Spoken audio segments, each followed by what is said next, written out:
Estamos listo. Um, You should see go live on your screen. Welcome back to everybody that is tuned in as we bear with the cast. We're getting everybody's Instagram on to make certain that this particular message, it's a special day. They're always special when we all get together to have these conversations, but we have not only a number of topics to cover tonight, we've got some great information for the people that are on the other side of this particular message. We're going to make a little bit moving abroad a little bit easier. The Super Friends have come together, put all of their heads together to help tap back into the community, make certain that we are providing the resources as well as the combos that you need. So thank you, thank you, thank you. It's good to see Brother Akeem back in his pulpit over there. What's up, amen, bro? How you amen, doing? amen. It's good to be seen. God bless America. I can't even Ladies, on ladies, your he been how on y'all your head doing, all man? day. Listen, We've been talking all damn day. Y'all We right? have been on the phone all day, guys. All literally, day. Plotting and planning literally, for you guys. exactly, and that's what I was about to say. We've been cooking up things for you, for the public. Yes, yes. And I'm Nah, it is excited. I'm excited, definitely. guys. So get ready for 2026. We got some dope tours coming along where you'll get to see Colombia in its whole entirety. And no one's done this before. So yeah, we got announcements coming soon. Well, I'm This looking at look my like the live, and what? I'm not. My face is not on the screen. Is It's that cool. Don't worry about that. It's getting picked up and broadcasted. I see you. okay? You're all good, baby. Nah, All man, we right. want to get everybody on as far as everybody's audience. A lot of people may have been seeing the post about roots and routes, but may not know the players, may not know who exactly makes up the Roots and Routes podcast team, what it is that this is, and how it's beneficial for you outside of some common banter. We've all come together from our individual places in the United States and met in Colombia, Mhm. and came together with, the roots because we are all obviously melanated and black people, but we all end up taking the exact same route to end up in the place that is our home, which is Colombia, and the opportunity to turn around and provide not only color commentary, but real life information that people are looking for that bring light to this entire move abroad process is why we are here. So it is now without further ado to try to get us into some understanding of who you have in front of you. What I want you guys to do is just give an understanding of who you are, where you're originally from, where you're based out of now, and what your initial one word thought is regarding this black exodus that is the move abroad that's going on right now. Miss Tisha, you on my left, so I'm going to ask you to start, and then we're gonna go Micheleé and then Akeem. Hi, Okay. guys. Hello, everybody. I am Rotisha by way of Virginia, by way of Atlanta, and now I am in Colombia. I am your spiritual leader and guide. That's what they like to call me. But look, I love to talk about frequency, leveling up, and business. Like that is my core. And we've been doing this thing now for a while. I've been in Santa Marta almost 5 years. I have a couple businesses here. We help people relocate, buy property, get visas. I mean, so much more. And so, yeah, we're on the Roots and Routes trying to give you guys this information to freedom. And what is my one word? Shoot, can it be 2 words? 3 words. Just do It it. be anything you Shit. want. The Just world is do it. yours. Just Just do do it, it. I guys. like Just that. do it. Just do it. Just do it. I love that. Yes. Well, going next, Go ahead, Mish. I am Micheleé from LA, originally from Los Angeles. I've been here in Colombia for about 4 years now, and this is my 13th year living abroad. So I've been, moving about this earth. I'm a arts and craftsy person. I'm a culture and travel, all things, all of those things. I love to make community, create community, and bring people together while abroad. I like to put people on to living abroad. It's something I've been doing for a while now. helping people relocate as well, and just also finding community again, building community, and get familiar with the place. So I do fruit tours, for example. I take people on excursions to small towns. Like all the things. I host craft workshops and the paint and sips, and we travel in city to city. We just Yes. did we're doing them in Santa Marta and everything as well. I'll be down Y'all there in coming to Cali. Cali? I'm coming to Cali. I'm just Okay, saying. So okay. yeah, we're making our way around, getting real familiar. And so, but yeah, that's about me. And my one word I would say that came to mind is liberation. Like I really Mm, see this as a way for us to really, really make something for ourselves. Like we're trailblazing. So I'm excited for more of our people to join. yeah, Yes. yes, yes. Senior Ladies and Akeem. gentlemen, it's your favorite travel host, Akeem, with Live Be Do.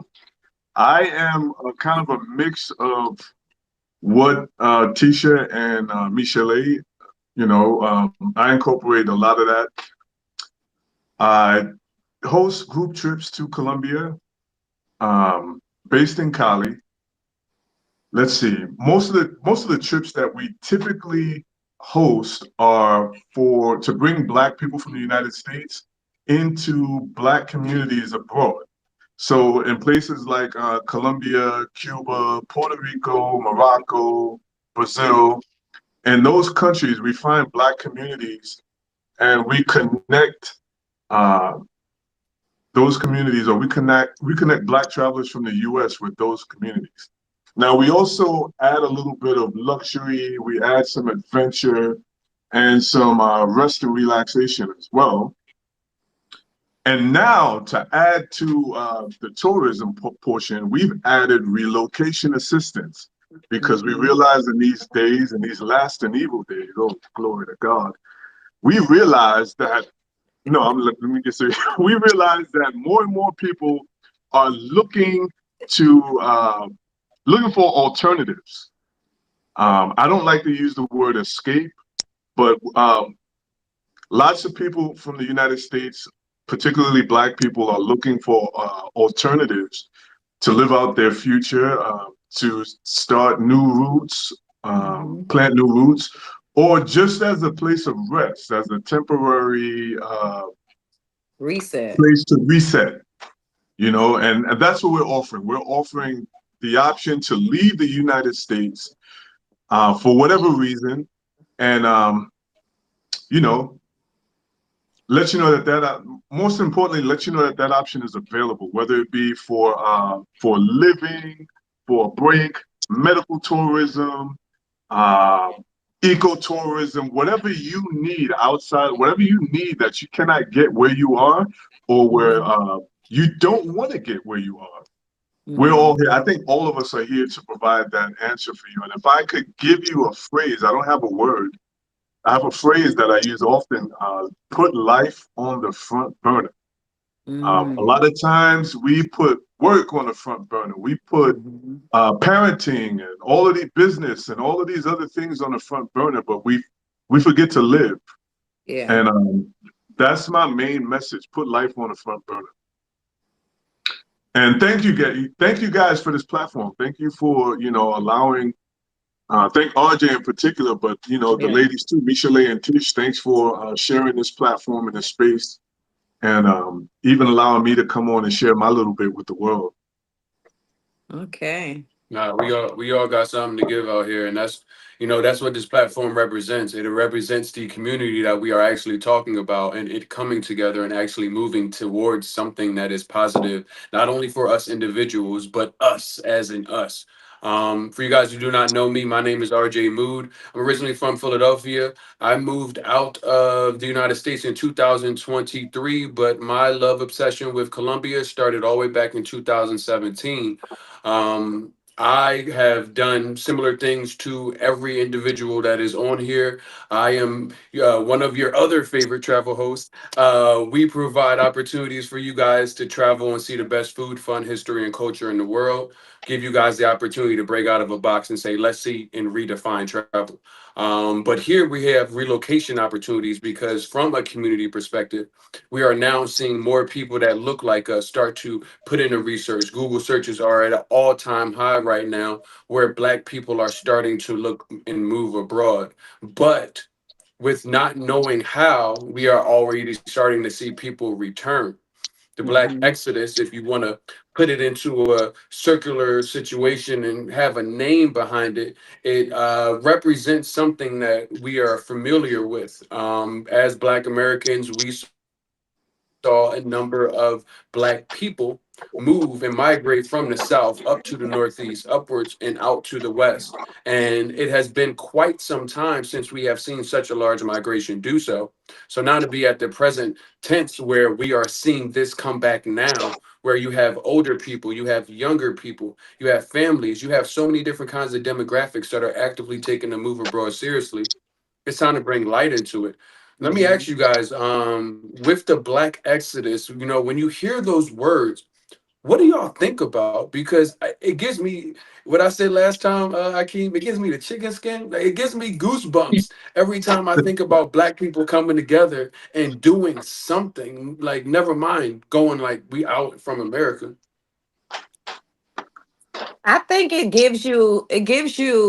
it's something you remember, right? I think we've lost the fact that we were voyagers, that we traveled this globe because it belonged to us, right? So it resonates. Once you leave, you like, this is what that feel like. So it gives you it gives you a remembrance, right? A soul connection that you didn't even know you had because they had blocked us away from that. I think that's what it was, because I was like, why am I so comfortable at this? Like, why are there no like real roadblocks or something? Like, it almost felt normal when I got here. So that was one question I asked myself. I'm like, where's the rug gonna come off up from up under my foot? But it never did. And I'm like, wow, I could have left long time ago. I think that's a lot that I Amen. went through. I love that. Yeah. No, yeah, I feel the same way, as far as just thinking about to, ancestors, and just I always say like this is our birthright to explore, right? Like I think a lot of people are just so used to being confined. Like I'm pretty sure majority of us, if we are especially born in the US, but around the world, like this is a normal thing for people to stay, for a lot of people to just stay where they were born, or where your family established you, and things like that. But we have a birthright to explore this world, explore this earth. That's right. And yeah, I think that that I want us to get comfortable with that idea of being able to build. Like home is where you make it. I had my first, always count like even my first sort of moving away, not quite abroad, but like I moved all the way on the opposite side of the country when I went to college, from LA to Atlanta. And that was like a taste of it, right? Of that like independence. I didn't go there with family already. And so I was like, I saw how I was able to build a life for myself and opportunities. I grew a lot in that moment. And that honestly is what fueled me, what gave me the confidence to be able to go abroad. So it's like, I think if we can see the small examples in our lives, it won't be so scary. And hopefully, people like us, that we can help usher you guys into it, because Yes. it's always good to have people that got your back, that know a little bit more, or have a little bit more experience than you. Yeah. Right, right, right, right. Yeah, I mean, I feel similar. And I mean, I guess that would be the glue that brings us all together. Um, that similar feeling, like one thing I can say is I've been to places where I felt like I belong. Um, I can tell you for a fact that when I went to my first trip to Haiti, I'll never forget. I felt like I had been there before. I felt like I had some connection there. And it's the same Mm-hmm. with Colombia. When I'm in Colombia, when I'm Yep. around, when I'm in the community, not the tourist, not doing tourism, but when I'm just like doing life in Colombia, when I'm just living, I feel like I belong there. And not Mm-hmm. to slight anybody, I'm not coming as I don't want anybody to take this the wrong way, not as a gentrifier, but Mm-hmm. as a person integrating into a community, Mm-hmm. integrating into a local community, learning Spanish, Yes. learning the culture, and things like that. I feel a familiarity. I felt the familiarity when I first started going to Colombia. Um, Yeah. and like it was mentioned before, like we come from a history of exploration, migration, and things like that. I think we've been conditioned in the United States to sit still and just kind of visit state to state and not do international. But then on the other Mm-hmm. side is a lot of us who are descendants of the enslaved in the United States. We've been in this country so long, and this is another piece to it. We've been in this country so long that we've lost our connection outside. And what I Mm-hmm. noticed is everybody who comes into the country, first, second, third generation, they still have, uh, they still leave. They still have somebody to go back to. We've never Mm-hmm. really had a reason to leave the country unless it would work, um, Right. military, or Vacation. every now and then vacation. But now more and more of us are leaving to find community, and Yeah. a lot of people are just falling into place, and I love it. I love it for us. I love it for them. And I think it's something that we all need to take advantage of as Black people in the United States. I believe we need to go out and we need to find communities outside of the United States, find places where you're comfortable, find places where I made a joke. I spent my birthday in Morocco, and then I came back and then went to Colombia. But one of the things that takes me to Morocco is the familiarity. You got that Mm-hmm. song Cheers. Sometimes you want to go where everybody knows your name. Yeah. And I get that, there are a lot of people who just want stamps on their passports. But sometimes you really do want to go to a place where you have a community outside of the US.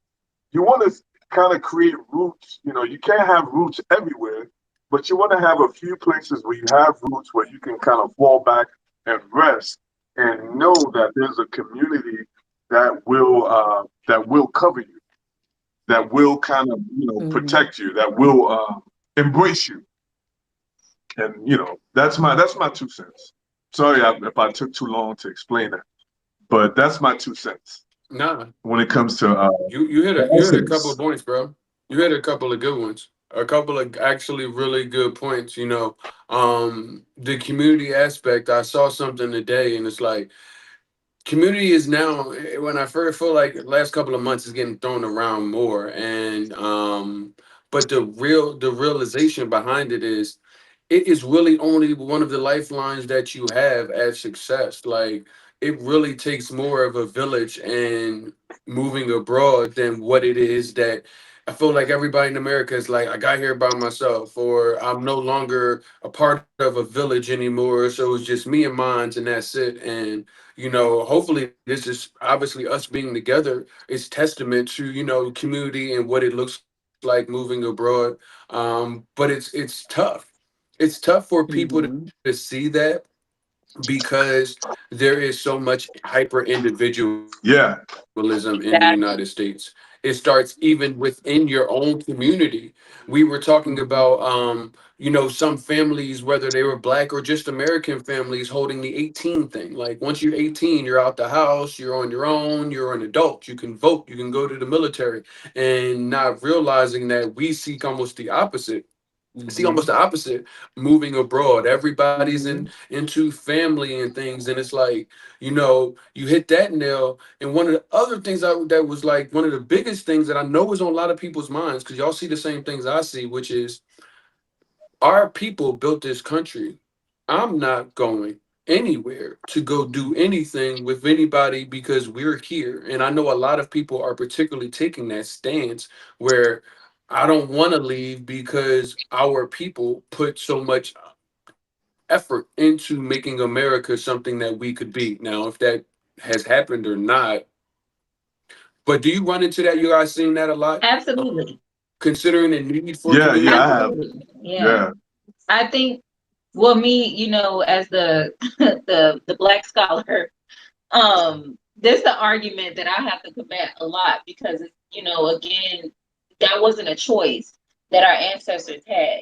Our enslaved, working for free, working for somebody else to go on a sharecropping, like forced into these situations. It wasn't like they went and discovered, like the discovery we were talking about before, like going out and exploring. Like we do come from that, from coming from going out and expanding our horizons and stuff. But it's a difference when you go out and do it for yourself, which I feel like this is something that we're doing for our families, for ourselves, right?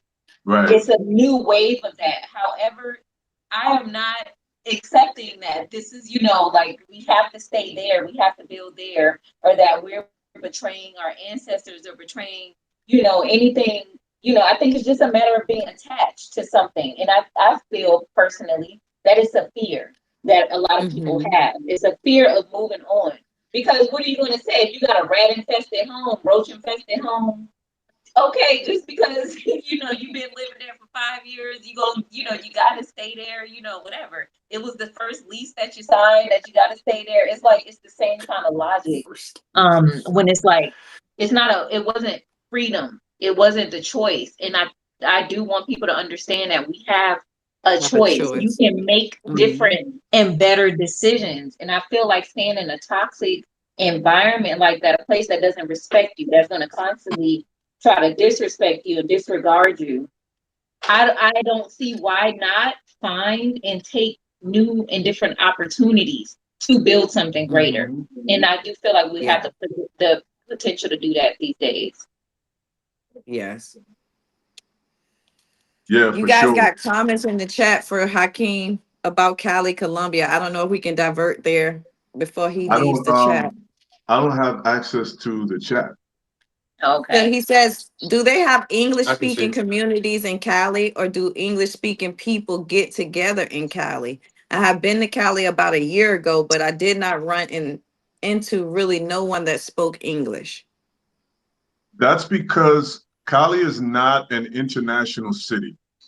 And what I mean by international is Medellin, Bogota, Cartagena, they receive a lot of international visitors.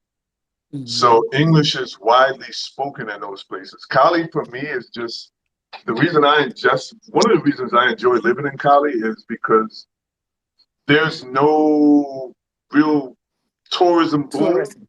So I can walk the streets without being harassed. I just look like, and like I've said before, you may have heard me say before, I've met black people in Cali who have never met a black person who didn't speak Spanish.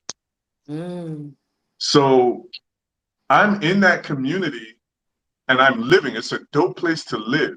So to answer your question, if you're interested in visiting Cali, Cali is not a place that you can just show up and speak Yeah. English. No, it's a place where you have to reach out to. We have a community black in Colombia, and we have a sub community black in Cali, and that's where Hmm. the black immigrants, the black English speaking. I don't want to use the word expat, but the black English speaking immigrants from the United States. Those are our communities. You can find us on Facebook. Um, and you enter those communities, and if you're interested in visiting, you reach out, and then you're added to a WhatsApp chat, so you can be a part of the community. You can learn where we are, who we are, what types of events are happening in Cali, where the fun is. Because I've heard a lot of people say, "Hey, I see you in Cali. I see what you're doing. But I flew to Cali and I didn't see any of that. I didn't see any black people. I didn't do this. I didn't experience this. I didn't have that experience." And Yeah. you won't have that experience because Cali is not, like I said, Cali is a place where you literally have to reach out to the community first and then come. It's not a tourist. Nobody's going to be waiting for you at the airport to show you where we are, like in Cartagena or in Medellin. There aren't, tour guides waiting to sell you experiences in Cali. Cali is for living, and you'll hear me say that often. Cali is a place for living, or medical Okay. tourism, or salsa. I would say too, that's true to what he's saying. I think anybody coming to Medellin or Santa Marta or anywhere, you guys won't have the best time that you see us having because we are roots on the ground. We know the hidden spots. We know where to go, where the vibes are. We know where the good food is. We know all of those things. Exactly. So I think you have to. You would do yourself a disservice to just up and travel to any of these places basically without tapping in. You have Exactly. to That's make sure important. you're definitely tapping in. So we That's have so two more important. questions. Callie's hot on the topic tonight. Somebody said Cali was the center of the biggest riot we went through since people from Cali were sick of violence and injustice. I'm from Colombia, but pretty blessed of belonging to one of the paradises. Is it Quindío? I don't know the name. Quindío, Quindío, the coffee Kindle, region. Kindle, Kindle. Okay. Quindío, the coffee And region. And then he says, Forrest came back and said, I don't understand. I do understand that. I just wanted to know if there were, if so, I wanted to connect. But I love Cali. I have friends there. But if there were English speaking people, I just wanted to know. There are some, the best way is to definitely do what Akeem say, tap into that Facebook group, and then you'll get Yes. access to all of them. But also, guys, we got a tour coming up next year. We're going to go to four different cities. Kylie is going to be one of them. You will get to experience Colombia with all of us. With all of us. So, you guys just please wait for that date. It's coming. I'm so excited. We worked on that today for you guys. So, we definitely got that coming down the pike for everyone. Yes. Yes. There's What good I news what I coming. will tell everybody also is that for those that are looking to get some information prior to this move that we'll have next year, all three of us as well as the other Mhm. destinations will be live November 22nd on our virtual relocation conference. So we Correct. cover what life in Cali looks like. We cover what life in Santa Marta looks like. We cover what life in Medellin looks like. We also cover Playa del Carmen, Mexico, Panama City, Panama, as well as Cape Town, South Africa. So, for people that are trying to narrow down where it is that I'm going to live, and it's a legwork process. We're doing our best to try to bring you into one environment where you can get the legwork done by us. We just need you to take the advantages and the opportunities that are presented for you. So, I'm definitely looking forward to 2026 because I feel every day in America gives people a little bit more reason to release themselves from what America has them for them and look into other places. And especially Cali, I know in Medellin we have similar groups where it's like you need the community. You need to get tapped in with the resources. I know one thing that you always tell say Akeem is like check in and don't mean like check in like how we're used to in America. Like let To check somebody know in. that you're here. These things are important from a safety perspective. You'd be surprised what either kindred spirits or just help you might need. Oh, I stubbed my toe, and do you have a local doctor that can come to the house? Well, in the group chat, that is easily given to you. You just have to Hmm. be a very proactive on getting the access to those resources, going on Facebook, and then getting into the WhatsApp groups where I would say real normal life gets seen in the WhatsApp groups versus Facebook. Am I right? Yeah. Yeah, absolutely right. Yeah. Absolutely. And one more thing for the people who are looking to visit Cali. I want to name drop. I want to shout out Christopher Burrs. He's on what is it? YouTube, Out Here with King, Instagram, King Chris Burrs. He's on Facebook too. He's out there in Cali. He's in Cali. He's doing God's work. I cannot tell you how many men or how many people we have had to rescue, and he's been at the helm of Hmm. people who just show up and, you know, get in trouble or, get in binds and, have to be pulled out. So I definitely want to shout out Chris. I want to shout out Thomas, the whole colleague crew. Like, if you get, listen, these guys are in Cali full time doing God's work for guys who just show up and think they're And good don't in know any what to hood. do. Yeah, think you're good in any hood. Listen, Cali is a laid back place, but if you don't speak Spanish and you don't know anybody, it's just like any other city in the world. You're going to eventually, if you're not careful, you will end up in trouble. So And really, y'all, that's that's for what, the guys. I'm sorry. yeah. The ladies in Ladies, Cali are y'all having, don't have no problems in Colombia. It's yeah. really, you don't The see me? ladies aren't having any problems in Colombia at all. The Nah, ladies are thriving in Colombia. The Micheleé. ladies are thriving in Cali. Okay. Um, so once again, if you guys want to get access to Cali or get access to English speaking people, or just you want to hang with us, so come and learn more about the culture, because we are very heavily entwined in the local culture, the Black community in Cali. Come hit us up, Facebook, Black in Cali or Black in Colombia. Live Be Do. That's another community also. That's a separate. That's where we talk about our group trips. But I'm there in Live Be Do. So if you guys have questions about Colombia, about Cali in particular, that's a way to reach me, contact me personally. But you've got Colombia here. Everybody in this podcast tonight represents Colombia. So reach out to any one of us. Yeah, The other thing, you got guys, we something? have about, Oh, that's go in ahead, there. Victor. No, I was asking Go. if you had something on your.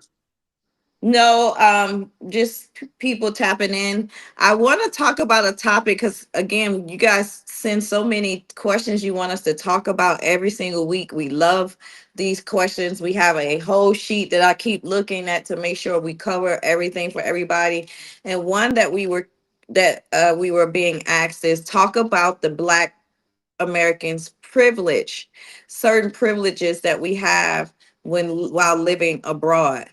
And I think that is an amazing topic to talk about because we're not talking about it in a cocky way, but for the first time for me, I would say for me, I am not a Black woman.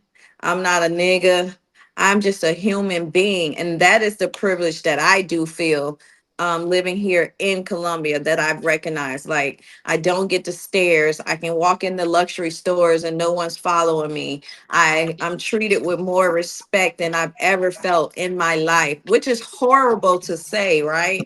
And some people may not be experiencing this same privilege that actually live here, but for the first time, y'all, your nervous system just gets to relax.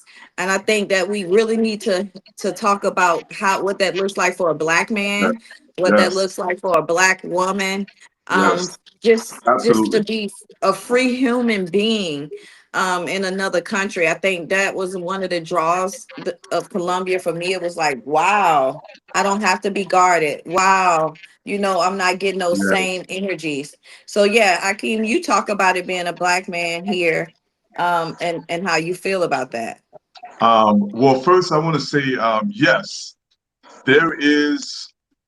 We are recognized as Americans first. Not, I won't say a big. Well, I'm gonna use this language. We're all Americans, so even in South America, they consider themselves Americans. So I want to say when I'm in South America, I use the term I'm a U.S. citizen or I'm from the U.S. Estados Unidos, because Mhm. in South America, their system, they acknowledge America as one continent. There's no, Mhm. they'll say Norte Americano, but they Mhm. acknowledge, they consider themselves American too. So I won't use the term American as much. But as a U.S. citizen, I've seen the favor, I've experienced the favor.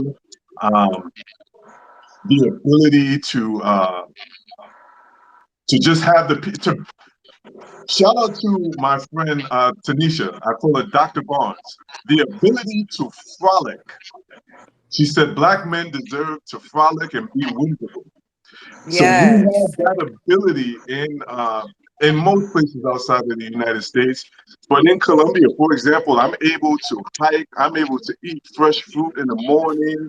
Um, my body thanks me for living in Colombia. My body, my Hallelujah. mind, my spirit. Amen, amen, amen. And the offering basket is coming around. No, but no, my body thanks me. My I get mind, my mind, my but then spirit. just being different, being the foreigner, and being acknowledged as the foreigner, as the outsider, being I hate to use these terms, but it's privilege. It's a Yeah, privilege it's a privilege. when certain business owners see you, and not that I'm any better than any local person, but just the culture itself in Colombia is a culture of humility, a culture of just friendly, and their hospitality is second to none. So Yeah. I Well, love that. I love that. I love being able to. I love the fact that the worst thing I have to worry about in Colombia is having my phone taken. That That's is the it. worst thing. That's the worst thing I have to worry about. yeah. There are other things, there are probably other things going on, but I'm not. That's not a. I'm not in that world. I'm not in that In world. my I, world. When I'm in Colombia, the worst thing I have to worry about. I don't have to worry about being drugged because I'm not in that world. I don't have to worry about those things. Yeah. I just keep my phone in my pocket and I'm good. You Yeah. know. yeah. I wanted to like quickly touch on, you mentioned privilege, Yeah. I always say that. It's something that I noticed early on. So my first living abroad experience was in Ethiopia, right? In Addis Ababa, Ethiopia, which was so bizarre at the time because I knew nothing about it. I just happened to move there, made it happen. But I realized, this is a black country too, but I realized that just being a native English speaker, having that blue passport, like people saw me a little differently, and that was also traveling, not only there, but this was a time in my life where I was able to see it firsthand.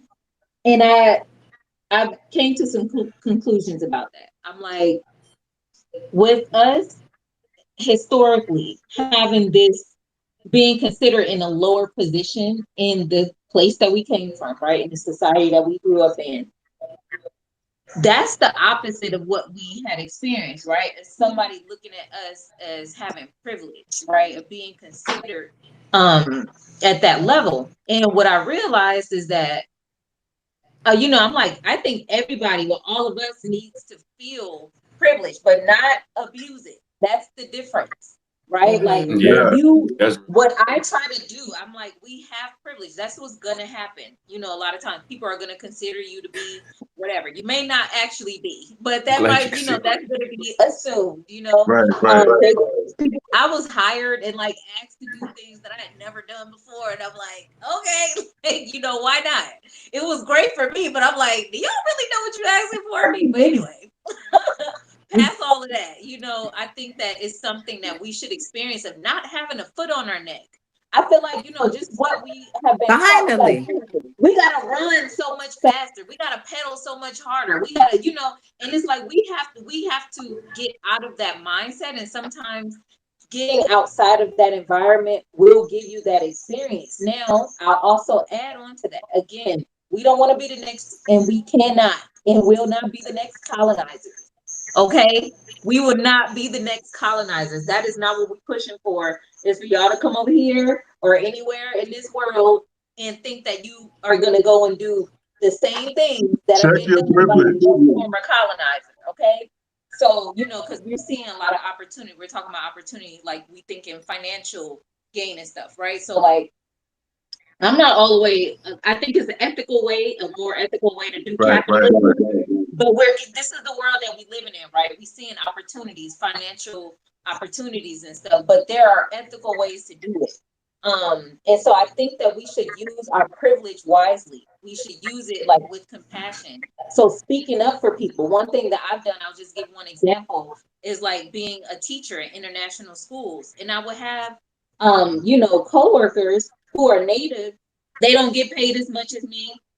They don't have the same privileges and stuff that I do as a foreign teacher. And sometimes they're doing more work or just as much work, and so like what I would do is advocate for the people who are not really being seen and heard. You know what I mean? Right. That's one way that I spend my privilege is I Mm-hmm. try to pass on opportunities. I know me and Tisha, that's what we were talking about last time, but how you run your businesses out there in Santa Marta. You show people a different way. You give people opportunities and show them growth and teach them how to fish, not just giving them fish. Mm-hmm.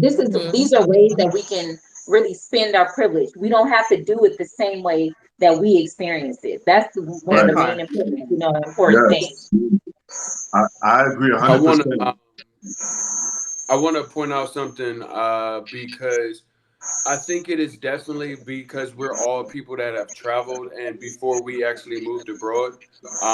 So we are aware of the privileges that we have. But as people that are narrowed into the relocation spot, I am running to more people that this move abroad is maybe some of their first travel, like out of the country. I'm just getting my passport at the same time I am looking to move abroad. And what I think we need to at least look at is because that privilege thing, you need to check your privilege. But what if it's the first time it's been in your hands?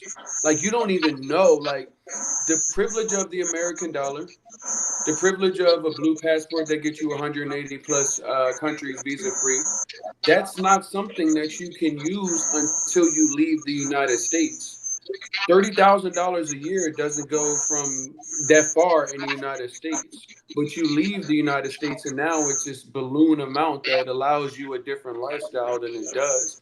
So I know that there are going to be people that are watching this and be like, I've never even left. What are you talking about? I have privilege. Well, let's set the table to understand that you may not have been able to exercise it, but it's similar to the law. Ignorance of the law doesn't make you not guilty of the law. You can still be privileged or come off as a gentrifier, even if you didn't realize or this was your first time ever being in the catbird seat of any of this. So I just bring that up because a lot of people are just starting to leave and they're not realizing that this privilege that we're talking about, we know what it's like because we actually travel. But if you have never left, you can't explain American privilege to somebody that hasn't had the opportunity to utilize it, in my opinion. Right. Am I That's coming in true. okay? You breaking up on this on my end. Well, then that means I I'm can hear breaking you, up. That's RJ. I'm bad. hearing some Okay. background from something else. Well, I want to take this moment to shout out my guy Sankara, original man in the chat on Instagram Live, and Henry Henry Arenas. Those are two of my guys that they we link up in Cali all the time, and we do a lot of conscious work out there together. So shout out to them. They're in the Instagram Live. Nice. Yeah, shout out to y'all. I'm curious then, like what I see some people also named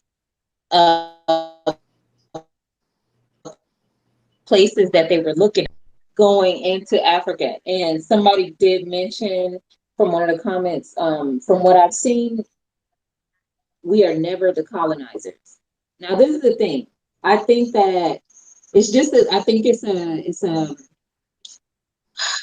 a psychological thing or maybe like a trauma response or something. Sometimes, like someone who's been abused may turn around and be the abuser.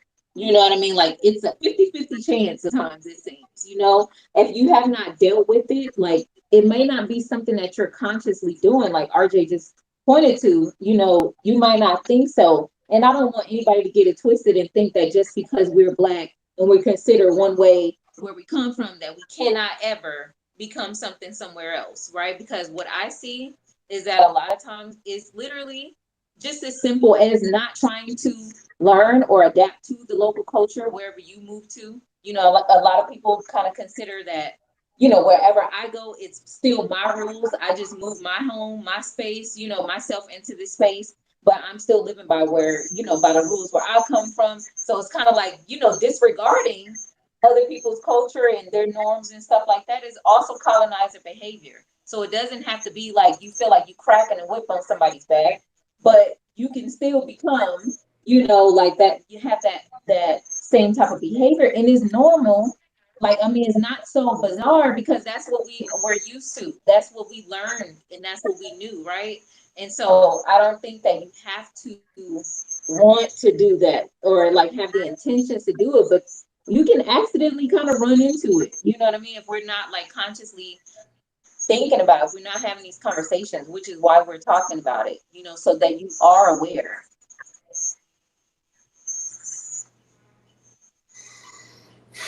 Yeah. RJ, am Yeah, I we still good? Yeah. having Because I know audio you said I issues. moved. I am. Yeah. Yes. Oh no. Okay. No, it's Can you like you Yeah, got guys hear me music okay? so on in the Miss background. Miss Gully is saying that there's distortion. Me? I'm gonna close my patio door because it could be me. I'll be right back. Can you hear me okay, Tisha? Yeah, you're good. I still hear something though. Okay, I wasn't I certain. think it's I had Micheleé. to get off my phone. All right. So we are all in 4 different places around the world. So do bear with us with any Yes. technical difficulties. We are doing our best to show you guys and have these conversations with you. But internet is we are at. Yeah, I'm definitely hearing like a like. Yeah, what is that? I think that's Can you coming. hear me? There's some whistling. Can you hear? Perfect. Yeah, it's like a whistling. Nah, I still hear it. I'm gonna leave and see if I it's don't me. know. Hopefully. Let me mute myself just to see. It's Is Micheleé. it? Yeah, because I don't hear it anymore. Now, since we stopped talking, I hear something. It's like a, did you say it sound like whistling? It's something like Yeah. outside of my door that I don't know. Let me see. Uh, Okay. I'll mute myself well, in the we meantime. Yeah. apologize, guys. So it's So not me. anyway, So what? let's talk about one of the biggest topics on the table. Everybody talked about, we got a lot of questions about culture, politics, So where are you and seeing these just questions? news. I don't see any of these questions. So we all got our different lives up. And also remember, we got the Word document of all the questions people submit to us to Okay, talk about okay, on the okay, okay. podcast. Got it. So one of the major topics this week was about the Bad Bunny headlining the Super Bowl. I don't even know how that became like a big thing. I thought music is music, but again, I don't watch sports. So I guess the guys can No, take this one. habla español, amigo. I Well, I don't But I know, mean, mean, but it's not a sports thing. racism It's is a growing global racism. event. So I it mean, don't, it's not. that's just, I don't have an opinion. I don't really have Donald an Trump opinion is. about that. I mean, I don't know that that's something that we can, how does that, No, it's nothing that we could do. I just think we're at a weird, interesting point right now because the American education system has failed so many people. Donald Trump was calling the president of the United States, not realizing that it was a in the house call. Like people were saying that a Spanish person shouldn't be headlining an American event, not realizing that the embeddedness that Puerto Rico and the United States have. You know, we living in an interesting time, man. I tell you that in the United States, whereas um, you be outraged, right? You know, I'm in Mexico for a couple of months, and people, it's a resort place, a hotel place, and you can hear people, Canadians, Americans, going, "Well, why don't they speak English? It's a resort place or it's a hotel area. It's Mexico." But you'd be surprised how yeah. much oftentimes you see that that energy that I guess has been coined like the MAGA energy. Like when you see it abroad, it's the most outrageous thing to see in real life. Like you want me to subscribe to America and American politics and the BS all the way over here? Like Yeah. I It's see it all impossible. of the Listen, time. we've had to address that in our group chat, in our colleague group chat. People, because we have two group chats. We have one group chat for on WhatsApp. It's for us to combine and mingle with the community. So it's bilingual. So I'll put it this way: we have a bilingual group chat, and then we have an English group chat, which is the Black and Cali. Then we have Black events and experiences in Cali, where we have local people come in and they get to share their experiences, local experiences. Well, local people speak Spanish, so they're going to share their experiences in Spanish. And we've had people from visiting Cali or living in Cali from abroad say, hey, like, why is there so much Spanish here? Like, like, Ninja, do you know if you It's want English, if you insane. want 100% English, why don't you just Stay. go back? Go back to find your place where more English is Go back to spoken. your country. What'd you Go say? back to your country. Go back to your country. They Go back actually to your come over here and country. say that though, Akeem. They really Go do back come to over your here and say country. that. They're like, Go back to nobody your speaks country. English here. And I'm like, really? Yeah. No, Really? no. If you're coming, listen, if you're coming, put language learning at the top of your list of priorities. And Or get Google Translate. it is not as difficult. One thing I tell people, let me just give you a little bit of my method for language learning. The first thing I'm going to tell you in any language is when I'm learning a language, I'm learning how I speak in my native language. I'm not learning about, so I'm not, so that eliminates a lot of vocabulary that I don't use. So this is for those of you who want to learn a different language. Eliminate this giraffe. I'm never gonna have to say giraffe in in Portuguese, in Swahili, maybe in Swahili, but in Spanish, I'm never going to use the word hippopotamus. So cut that from, the things that I joke about. Those are the words, that's the vocabulary that I want to use. Yeah. Things things like when I first started going to Cali and I needed to learn directions. Derecho, straight Direction. ahead. Yeah. Derecha to the Straight. right, Yeah. izquierda to the Or left. right. Yeah. Words like that, To the left. la tienda, the store, you know, um, Baño. yeah, el The baño, bathroom. An adult the words that who you are can't tell going to somebody they need to use go in to the your bathroom is daily outrageous. speak, words and phrases. That's where you begin. Yeah. And then you isolate yourself. When you come to Cali or when you come to Colombia or whatever language you're learning, go there and you isolate yourself and you get into the habit of saying because it starts off as repetition. You're saying good morning to everybody. You're asking Yeah. everybody how they are. And then as they respond to Over and you over. daily, and you begin to use deductive reasoning and context, and that isolation is what forces you into the language. I lived in, I'm in Yep. Cali, so hardly anybody speaks English. So I'm forced to learn it and it becomes a part of my daily exercise. It's no different than push-ups. It's no different than any other type of exercise. Like it's something that I have to do. So it became easy. And people that I bring to Cali, if you've spent a weekend in Cali with me, you've left with some Spanish because Mm-hmm. New we're Spanish. not, listen, we're not about to translate everything for you. So you're Mm-hmm. gonna and the people, fortunate for me, the people who come are open to learning Spanish. So Mhm. even in a short time, my daughters were there for like maybe 3 or 4 days, and they by the end of their trip, they were comfortable speaking some amount of Spanish.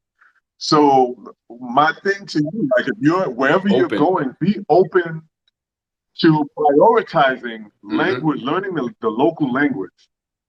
Mhm. Even in Morocco, I don't know if you Yep. guys seen the videos that I posted on social media where I'm learning the local language, learning Mm. how to say salam alaikum, learning how to say seva salik, how are you, learning how, it's an important part of uh, the cultural The experience. experience. Yes, Yeah, the experience.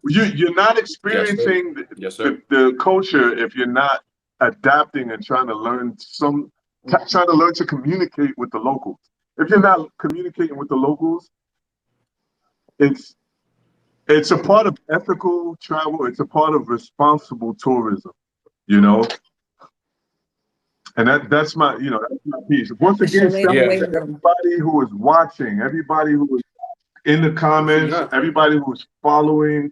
Henry Arenas is a black scholar in Appreciate. Cali, Colombia. All things black on a global level. Henry Arenas has got you. He's got you covered. And he teaches languages. Henry Arenas, he teaches English, he teaches Spanish, Portuguese, and some Yoruba. Yo, if you're Just not, learn a little bit. And the other thing you guys need to learn is 911 is not the number in other countries. I think that is so major. oh, come on and It's not preach. the global Come emergency on It's and number. not preach. the Learn global your number for the emergency What's numbers, police. please. 911? So just just some simple things. I think we hinted at this in one episode before. I had people say, "I'm on my way out there," and they, "What's the airport? What's the code for the airport?" Simple stuff like that, guys. You got to know that those things. Apps that you need to know those things. Being able to say hello and thank you is very important, and it gets you a Yes, long way. hola, gracias. But And remember, 911 yeah, is not global, okay? It's not global. look, I That see, a I, lot. You've I been in see, Colombia so I long. see. Wahibe just joined. Wahibe was one of my first Colombian Spanish instructors. She just joined Mhm. on Instagram. She's another Yeah. person to reach out to if you want to learn, if you want to get a good grasp on learning Spanish. You got you got Henry, you've got Wahibe, you've got, and these are like some of the dopest people you will ever meet, and they make language learning easy. Hola, gracias, buenos días, Yeah. buenas tardes, buenas noches, saludos. I think people are scared because they're wrapping their head around it the last way it was presented, which is school, which is book, which is memorization of a bunch of words, which is, you know what I mean? Versus when you're actively in Cali or Santa Marta or Medellin and you're like, I need to go to bathroom. What are the words so I can go to bathroom? That is a different pressure than I have to memorize this for a test. So, when you're there, Yeah. even with Micheleé, when we went on the fruit and market tour, seeing her use words that I don't use, but it has to do with the grocery store and let me get this in a kilo or a quarter kilo or half a kilo, which is a whole metric system. It was like, okay, now I'm learning with friends. Like, yes, I need this food, but now I'm in an Yeah, environment where I can see my friend doing this, and I'm like, a quarter kilo of what? I missed that part. A we quarter all in the kilo of same what? spot. Strawberries, fresas, amigo, fresas, solo fresas, amigo. No, nada más, Nah, his audio is going solo out, fresas. so I'm just trying to make sure. I'm trying to keep up. He trying to get you a charge, RJ. Fresas, I'm reading your fresas. lips, and it looks like you're saying fresas, Bruh, strawberry. ain't he trying to keep Okay, okay, okay. fresas, I just want to make sure, fresas, fresas? want to make sure that with, Don't listen, have Cash Patel at my door, bro. Welcome back, Michelle. I don't want no trouble, man. exactly, Can we hear you? exactly. See, How your I audio don't doing? feel like exactly, I still hear the Sankara. noise from outside of my door, so I just want to. I'm trying to block everybody from that. So let me know. I think she has cicadas. Is it cicadas? That's what it sounds like. It's like it sounds like cicadas outside the door, and it's like they Yeah, right I think here it's cicada outside of the season in door. Medellin. Yeah, I think that's what Exactly. it No is, and it 25 to sounds like life, it's Sankara. here. Mhm. Yes. So Okay, yeah, I guys, did stop for a bit, but yeah. Um. Okay. you So got it, So RJ. did y'all cover dating? somebody Let's talk Dating. about it. Let's talk about it. put But these I up. want to see the people. I want to see the people. I see. I don't have access to the Let's comments that y'all have, but I want to see the Instagram people post some. What y'all want to hear? What y'all want to talk about on Instagram? Ooh, Say dating. I I got need you to Instagram up, talk to the TikTok passport up, bros. Facebook. I'm like this, trying to Oh, see you got everything. TikTok up too? See, that's the thing I need Yeah. to tap into for the next live. But let's talk Well, about dating abroad, guys. I mean, I can only tell you of experiences from my friends, and Gotta bring um my. I Gotta live bring mine vicariously in. through them. No, I'm joking. But for real. I So don't date. it's a real I thing. don't date, It's a so real I have thing. no. I will give this advice. I will give this advice to some of my single women that are traveling abroad. You got to remember, a lot of the guys in the United States are suffering from testosterone. I don't know what the hell. And a lot of women can't get pregnant. But when y'all come out here messing with all these men, they are very fertile. I have What? a lot of friends who have gotten pregnant once they started traveling abroad. And that is not the reason why we're Huh? leaving the United States. Huh? Yes. A lot of. Yes. Wait a minute. Wait a minute now. Let's wait a Yes. minute. Are we talking about women from the United States getting pregnant abroad? Yep. Are Yeah. they So trying to? y'all not So the only you mean to tell me passports. that your friends are trying to make anchor babies? Is that what they're trying to do? I don't know what they're trying to make, but life is happening for them. Ain't no anchor Well, in well, Colombia. God bless them. Yeah, so just remember that to the ladies. Like, these guys are fertile. Um, and one little mistake. And there's laws. Like, some of my girlfriends got pregnant in Morocco. And it's hard to get your baby out of there with that law Ooh. over there. Like, the Why daddies have y'all? to Wait like a minute. Wait agree. a minute. Wait a minute. You know what? I'm noticing a theme in this particular group. Y'all are attacking me. Y'all are attacking Cali and Morocco, and No, no, no, I do seriously. not appreciate this. Oh I do Lord. not appreciate. Henry, well, anyway, Henry said let's talk about business. So Henry in Instagram says let's talk about business. And since you guys are business specialists, because I don't like the way this conversation is going. Because y'all just be y'all every opportunity y'all get, y'all What just like business special? What business question you have? We got somebody moving to Cali soon in the chat. They've done over 60 Spanish lessons. That's what's up. how was their Spanish? I don't know, but I don't think that's a prerequisite, girl. Yeah, I've been here almost 5 years and I'm still Paquito. Yeah, well, I mean, how much do they speak more English in your city? I don't know. I don't think so. Well, They because understand me. They understand me everywhere I go. So it's like we out here doing Pictionary. Like, look, hey, hey. Pictionary, that is I can't hear hilarious. you, RJ. We can't hear you, RJ. Um, let's talk about business. How can we build something together? That's Henry's question. Henry, that is precisely what we're working on. We've been talking about that earlier today. Um, What you trying to do, Henry?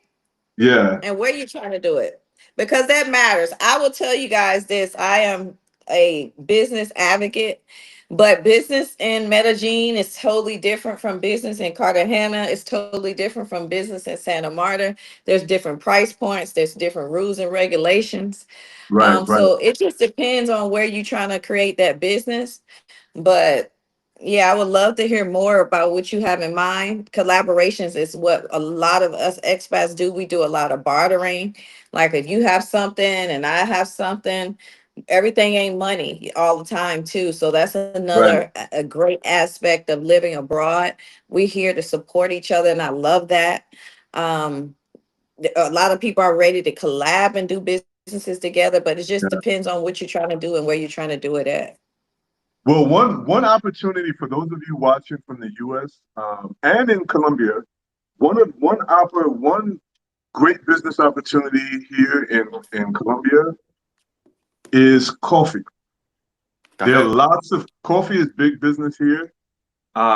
Pork. And Henry and I have friends in Cali who have coffee shops and who produce coffee. So if anybody is interested in exporting or importing or coffee, that's an option, as well as what else? Pork is a good option too. Colombia does not do any import tax or anything on pork coming into the city. I guess it's a shortage, but there's so many things you don't even You have to said think pork? so big. It's pork.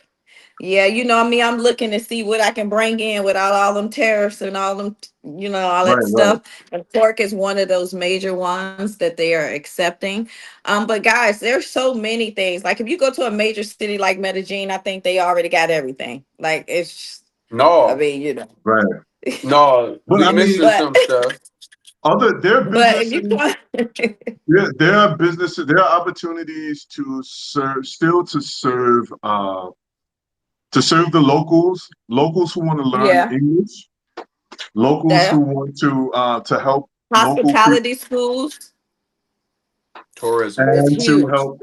to help the local community, people in the local community start businesses. And there are lots of business opportunities in Colombia, and I'm sure those opportunities are not just exclusive to Colombia. Lots of Yeah, countries, the local communities could benefit from uh, those of you who are in the United States looking to start businesses or to partner with the community to create business opportunities. Plenty of opportunities, and call centers, Rotita, especially if you got call centers, guys, that would yeah, provide a lot of jobs out here.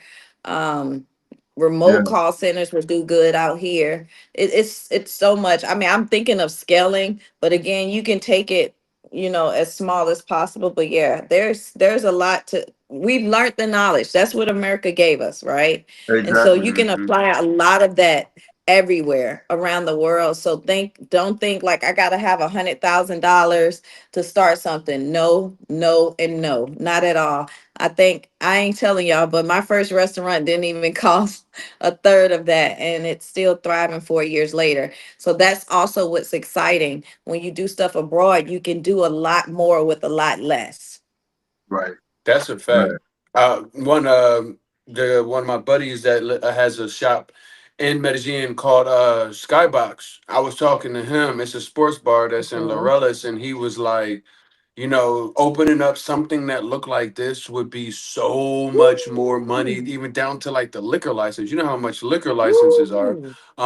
Yeah. So people that have ambition for entrepreneurship, a lot of people are coming to us with that question. Well, what do I do? How do I get a job? And I'm starting to see how things are shaking within the United States, and I'm like, entrepreneurship may be one of not the easiest way, it's not easy, but it may be one of the most clear ways to go about looking to move abroad. What skills, Yeah, what absolutely, services can you provide? What can you do both absolutely.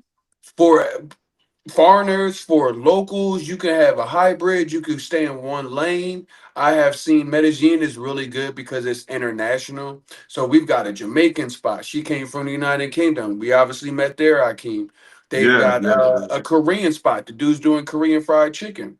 There's a dude from Philly. He's got a Philly cheesesteak spot.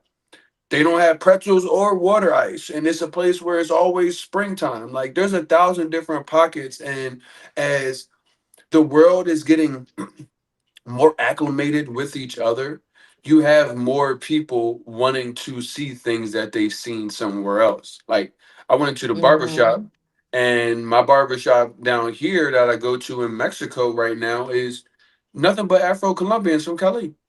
It's like I can't even leave Hmm. Colombia for a second without like running back right into Colombia. So I'm always at home. But I get into the barbershop and I'm like, y'all watching Medea's Diary of a Mad Black Woman in the So, barbershop? Like, I saw you post that. I saw you share that in the chat. But when you said Cali, I wasn't sure you were talking about California. I said yes, Cali, bro. Not California. California, Cali. Cali, Colombia. I Yes, thought you were bro. talking about California.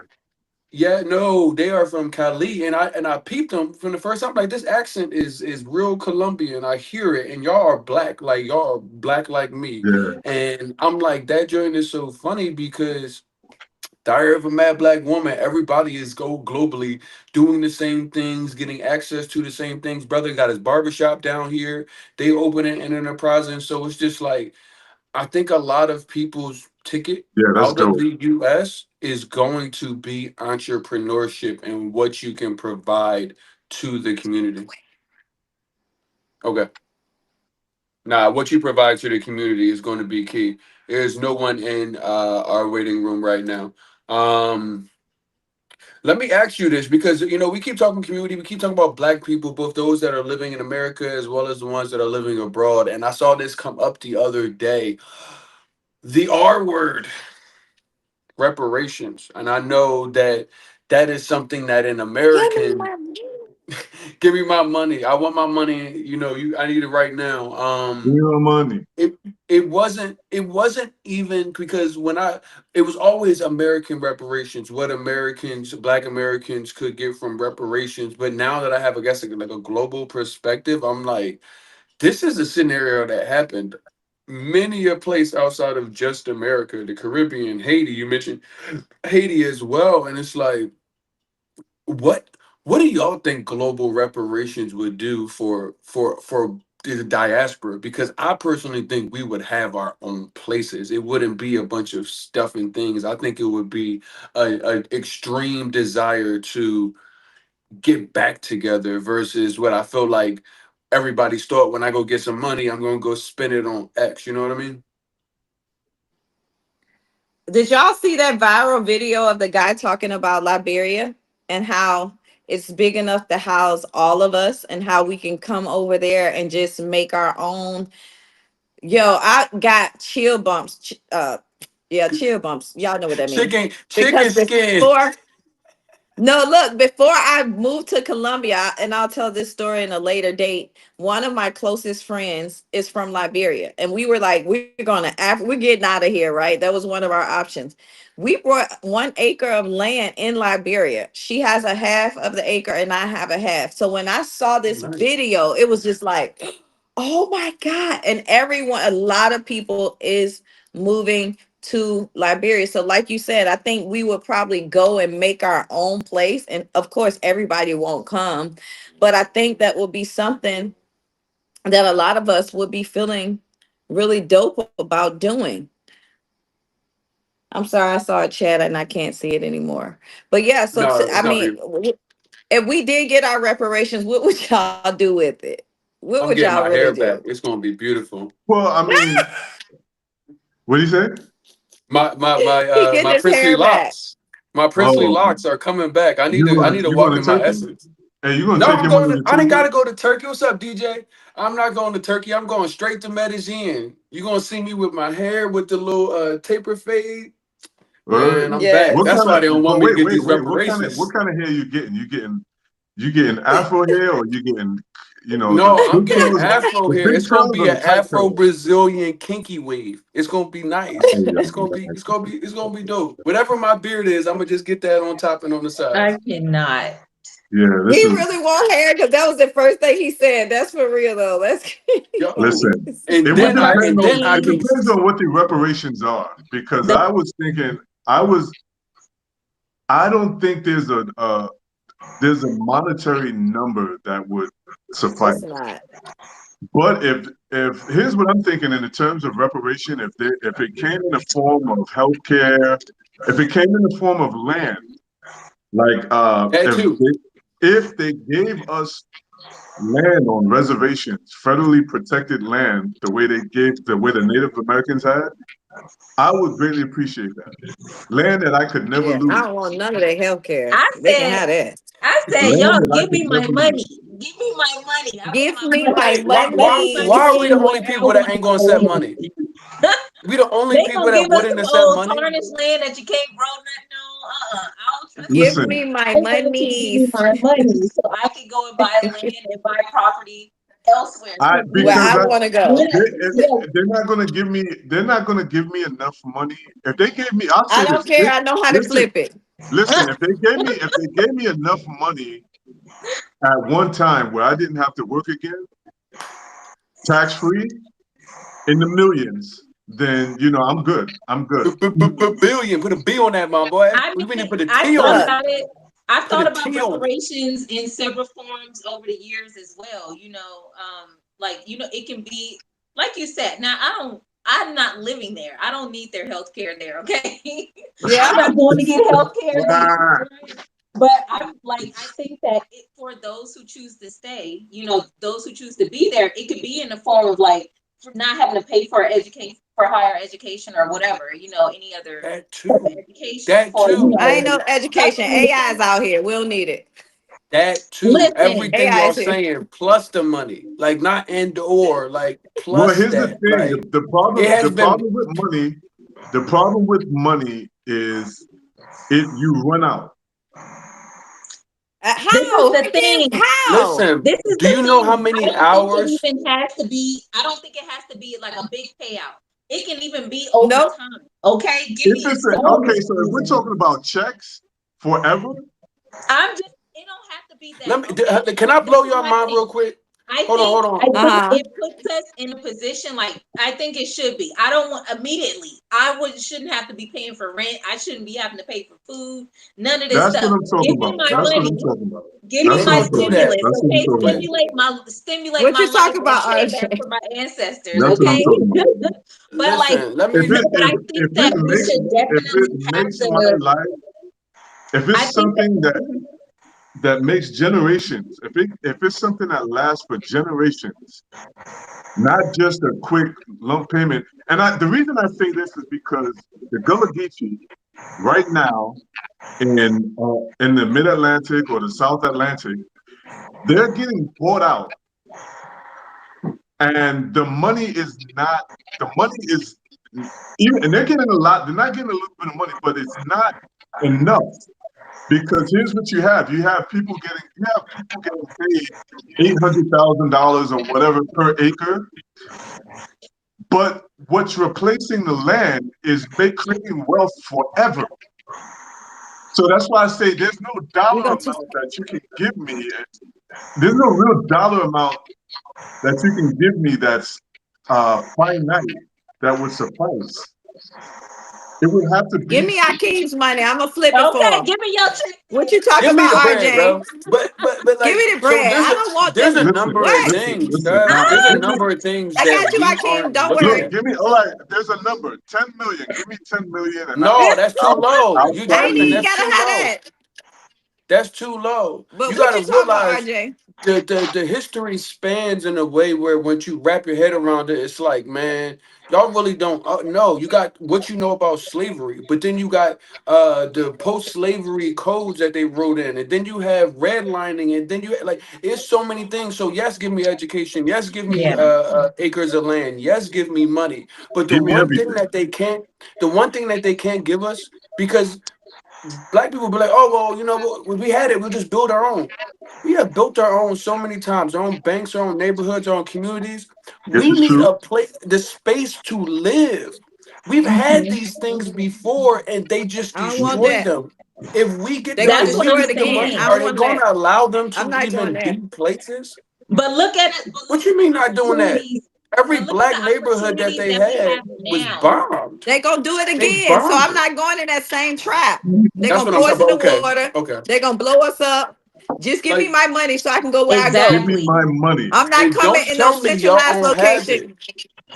They spend a All right. trillion dollars on United States defense every year. They forgave hundreds of million dollars in PPP loans where they said Don't I don't tell have me no you ain't money. got it. Yeah. Give me We my can't be the money. only race or the only people that was done a disservice. And for the longest to be like, all right, we cool with just money or no money in this. No, we need that, that, and that. And then the piece to just leave me alone after you get that up. That's not You gonna know what Exactly. I happen. How mean? about that? That's not Well, gonna happen. speaking Pero on that, I do um, feel like a big part of this conversation though is us planning ahead of time. So I already know when I get my check, okay, when I get my check and my people get their checks, I'm already thinking of how we're gonna build, right? I'm already thinking about other places. Like there are people. It's Damn. the God damn, man. Michelle. The The man feds cut is listening. Micheleé off The right feds when is she was Like listening, he getting yo. was The like, revealed. feds. No, but that's why I'm like, they don't want. I hate to sound like Khaled, but like they don't want us to win. I saw the other day when we talked about Liberia, but Libya, Gaddafi gave Farrakhan $1 billion and said, "Get us the black people." And the United States government said, "You can't bring that money. You can't accept that money. We're not getting that to give to black people." Like, there's a bigger thing outside of them just cutting the check because rebuilding yeah, doesn't mean that the space is still going to be allowed. I'm from Philadelphia. Y'all are a little bit older than me, but in '83, I believe it was, they bombed a city, I built remember a that. city neighbor, a block with that's why kids. we ain't coming together. We ain't And living Yeah. that's together. why I'm it's not like, doing that. because people is nervous, like to be the person that says, let's get together, let's do these things. But when it comes to reparations, bro, we need the money, we need the education, we need the land, we need all of those things. It's not any one of them. We need all of those because all of those that was a part of the foot being on our neck, not having access to any of them. So Okay. that's my thought Well, process. all right. Oh, I'm moving. I'm moving and And if you shaking. I don't don't want want them to your know where hundred I'm at. percent, me and Tisha and Micheleé will divide it. I'm gonna get a longer hair piece. Like, I'm just gonna This dude, add the inches. listen, you're not spending my money on a wig, bro. You are I not. need. I will not allow it. You are not spending my money, my heart, my reparation money. Now. I think people. Yeah. I think people would definitely benefited from it. It was my biggest thing with reparations is just to allow us to be us. And I think I've seen reparations given, and then those people be able to create their own communities, create their own version of what their happiness looks like. And I know black people around the world, because I talk to Colombians, and I know you do. They're like, I'm just hoping that the next generation gets that seat at the table. And I'm like, bro, that statement is so tiring to hear as a black person traveling the world, growing up in America, having this proverbial seat that is open for us at the table that over all these generations don't nobody want to let us at. And it's just like, damn, why do we have to continuously pour back into that and not realize? And I think we're at a turning point, and I don't mean nothing with the United States stuff, but like a turning point in regards to like black identity and what it means and how we can move forward together. So Mhm. it's definitely an opportunity that we have on hands, reparations or not. They're probably not coming, but should they come, I'll make certain I'll send you my bank account information so you can divert your payment to the proper bank account. And then However, Tisha and I big will or take it from here. small. Right. Yeah. Yep. Listen, that's listen.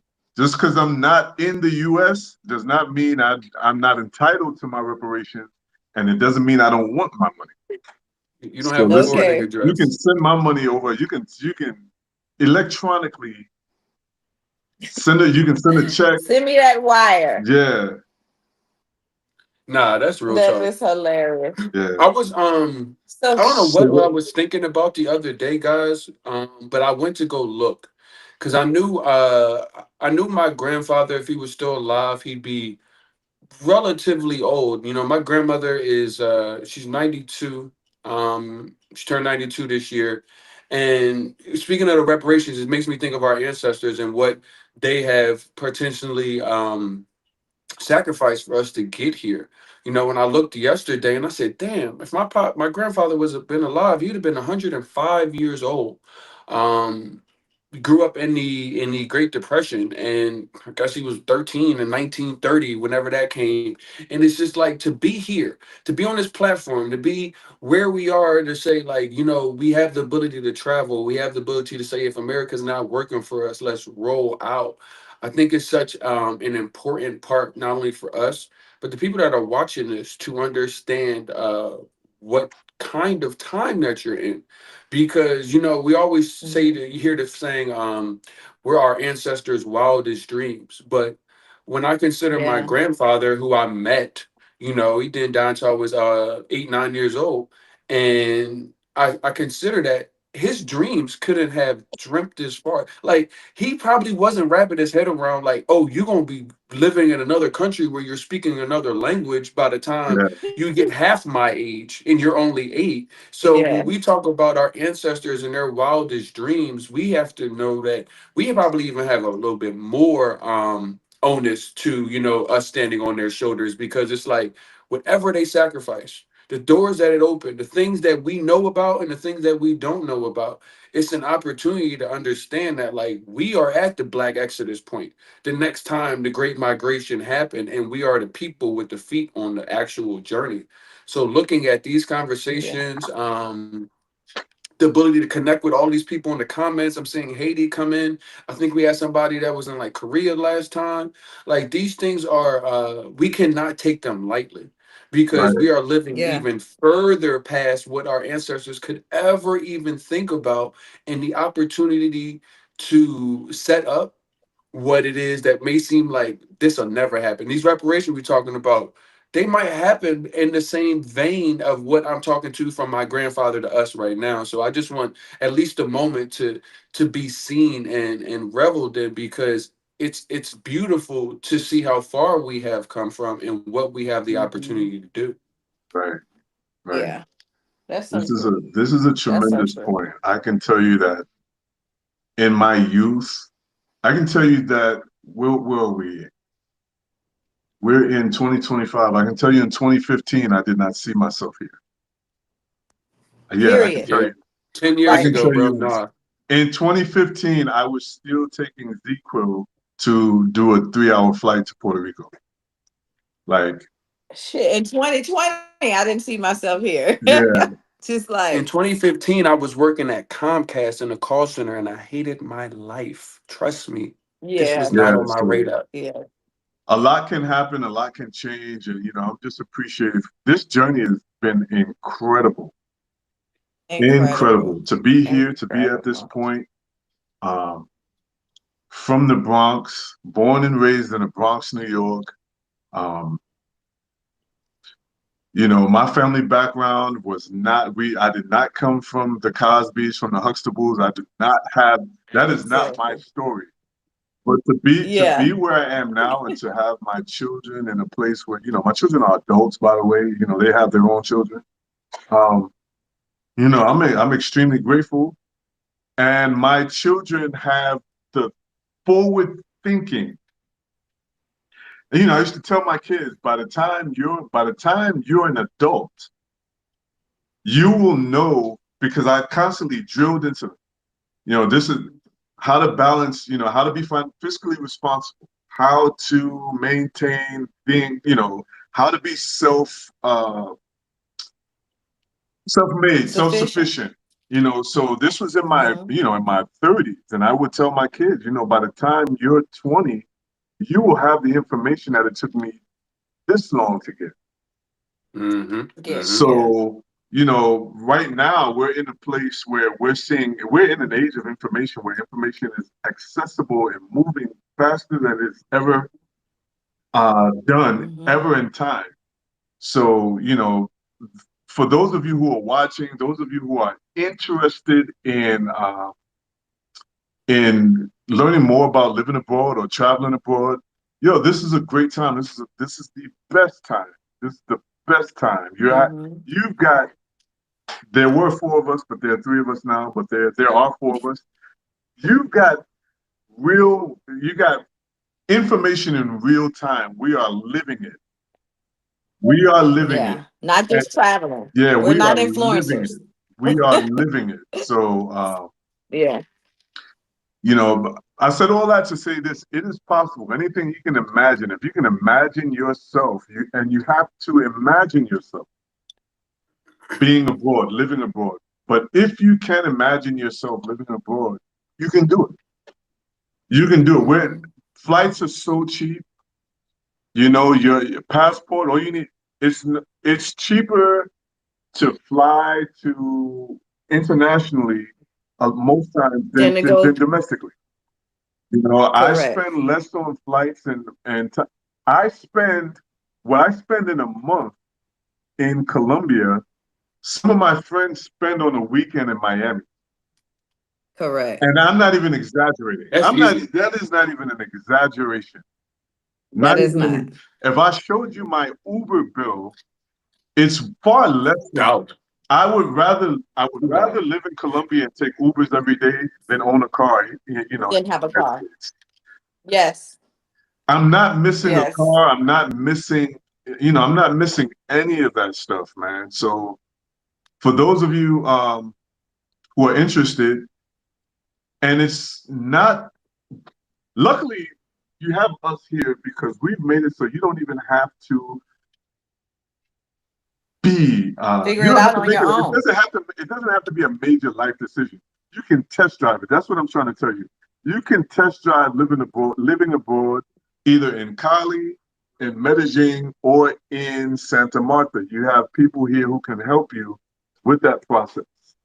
Um, so all you have to do, Rotisha is here, RJ is here, and they're these are two relocation experts. And I'm not selling Thank you you. anything. This is a gift.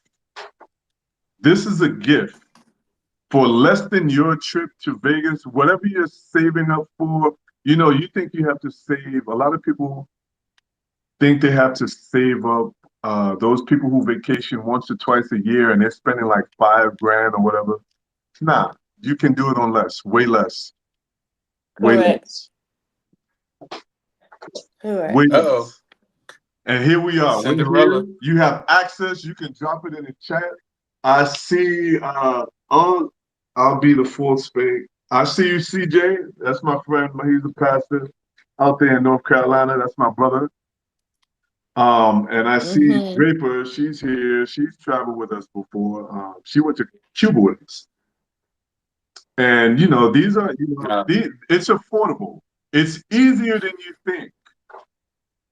Reach out to me. Reach out. The DMs are wide open. Questions are free. No, seriously. And if you guys are interested in covering specific topics, obviously we narrowed down and with our relocation and each of us has opportunities for you that will some things are free. There's free resources on our websites that you can kind of navigate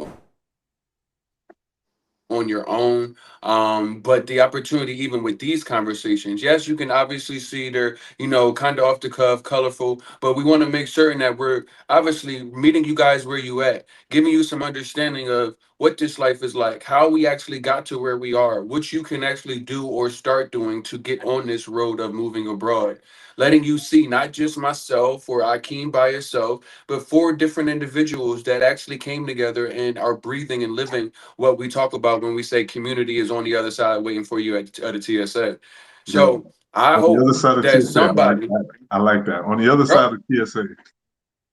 listen, I tell people to go to get off. I'll be like, listen, you're gonna have to find me on the other side of TSA with that bullshit.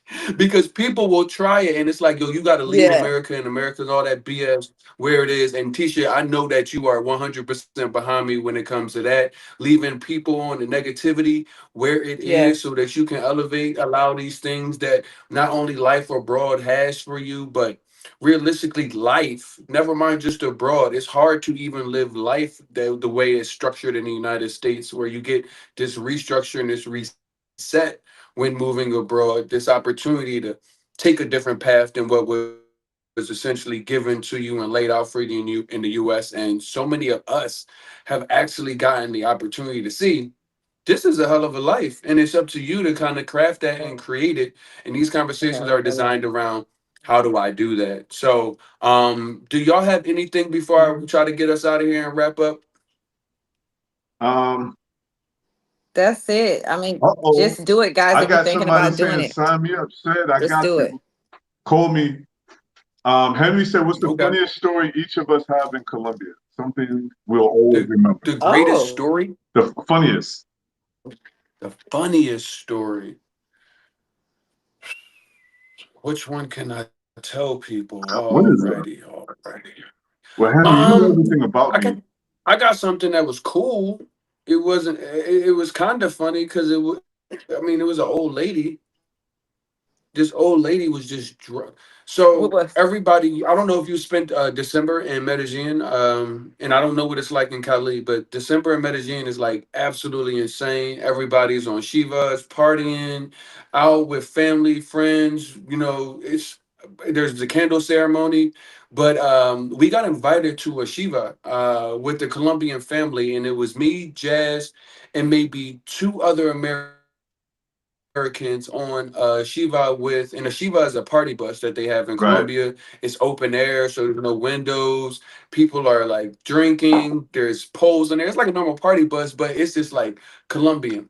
Well, we got invited on my first Shiva on a Sunday, which if you know anything about a Shiva in the middle of December, going on a Sunday if you have work on Monday is probably not something you should do. But Hmm. we got so drunk with a Colombian family that we didn't know because they Yes. invited us and then we were the only Americans on there. So it's like 50 people and like 44 and 46 of them were Colombians, and they were trying to use their English with us. The mom kept taking fireball shots out of her like shirt and was just drinking them. This lady like 60 years old, and it was the best time Yes. of my life. And I just remember like taking shots with this old lady, like somebody's grandma, and being like, we are both too messed up. And I'm like, I don't know the likelihood of me, one, taking shots like this with my grandma, two, taking shots with somebody else's grandma that I don't know over Christmas time. I don't see that just randomly happening in the United States. And it was just like my life in Colombia. That's why I'm like, December is my favorite time of the year in Medellin Yeah. because it is like, it's like the Christmas feeling you had when you're a kid, except now you're not getting gifts. You're just getting fed from spiritualness and, And setting energy. intention going into the new year. The energy is just infectious, and it's a great way to end the year and start Mm, it over with something that is supposed to leave you with some positivity. So yeah. that was mine. I I didn't have love getting that. drunk with somebody's abuelita on my bingo card. Well, there's no greater place to spend Christmas than Cali because Cali has La Feria de Cali, which brings people from all over Colombia to the city. So I know you said it's crazy in Medellin, but it's insane in Cali during that time. One of my favorite stories or funny stories. Um, I don't know that I have a funny story. One of the most pivotal stories that I have about Cali is just being uh, that time when and I said I think I mentioned it earlier when the lady mentioned that she had never met a black person who didn't speak Spanish. That's Hmm. crazy. That was That puts it in perspective. yeah, that right there, that kind of flipped my whole perspective because Cali has a large population of black people. And I remember me, Hmm. all my Spanish was limited. So I did my greeting and that was it. She continued talking. And at that point, I kind of clocked out because I don't know what she's saying. So she turns to Juan Hmm. Carlos and she asks Juan, like, hey, why isn't he speaking?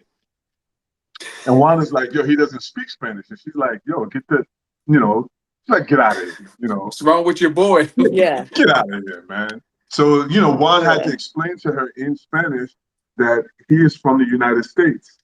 And that's when she was like, yo, she had never, and they've seen people from the United States, they watch our media, they consume our media, but she had never met somebody in real life who didn't speak Spanish. So Hmm. that's one story that that changed my life. That changed my whole perspective on the way I live and the way I move in Colombia. So that's one story, Henry. Uh-oh. Hello from Havana, Cuba. We got Frank on the line. Shout out to Frank and Beyond Roots in Havana, Cuba. Cinderella, what you got for us? I don't know, guys. I have so many funny stories. I have smiled so much in these last 4 years. I look at previous pictures of me in the States and I always would just take pictures with my mouth closed.